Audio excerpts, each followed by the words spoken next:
Alright, so the first thing I'm going to do is try logging in as Fred. Fred doesn't exist, so I have to create that user. Just make up some stuff here.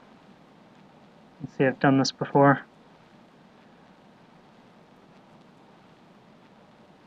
Okay, so successfully created. If I log in as Fred, it's going to show me the view of all the forums that exist. Now if I log in as Big Steve, it's going to show me an admin view.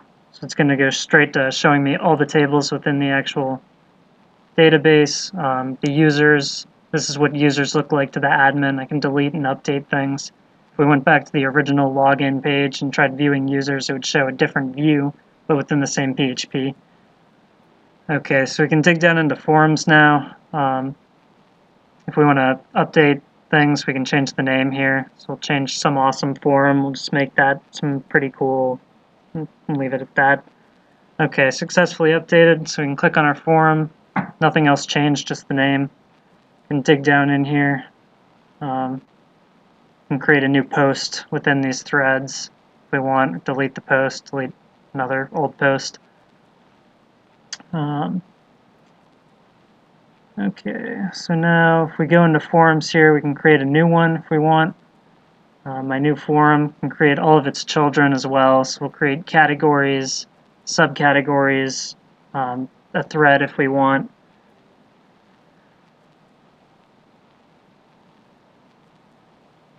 Alright, then once I'm done creating this thread here, we can go back and double check everything's actually working and organized.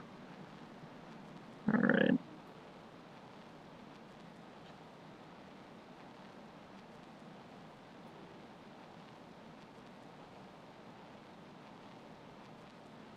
Here we go. Okay, so here's the one that we just created. We can dig down into it here, delete anything we want in addition to creating a bunch of things for it.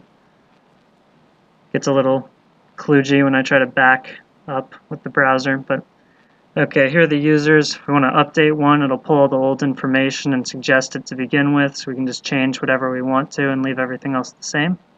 This was successfully updated, so now we can see Stacy is now Stacy with an S. And if we want to start dropping tables, we can also do that from within the GUI. Users has some dependencies. Those two didn't, but it'll let you know if it has trouble deleting, otherwise it'll just delete. I also included all of the DDL and PHP scripts, so if we want to reset all the tables, this will take us all back to normal, including deleting whatever users existed. Okay, for reports, this will do the sum, average, max, min, and number of users. Sum it up for us. And then this is the actual show all users PHP script, which shows how I'm faking role management essentially. If it says Big Steve, then it'll display a more complicated view, the all users admin view. Otherwise, it'll display all users restricted. This is my ER diagram, which will show basically everything's in BCNF form. There's no functional dependencies between columns or anything. I use primary and foreign keys for integrity enforcement, as well as unique when it matters, which is shown in the DDL later on. For isolation levels and everything, this shows a procedure right here and a function. The procedure actually calls the function, but if we look in set transaction isolation level, I made it serializable just so two users don't create the same username at the same time.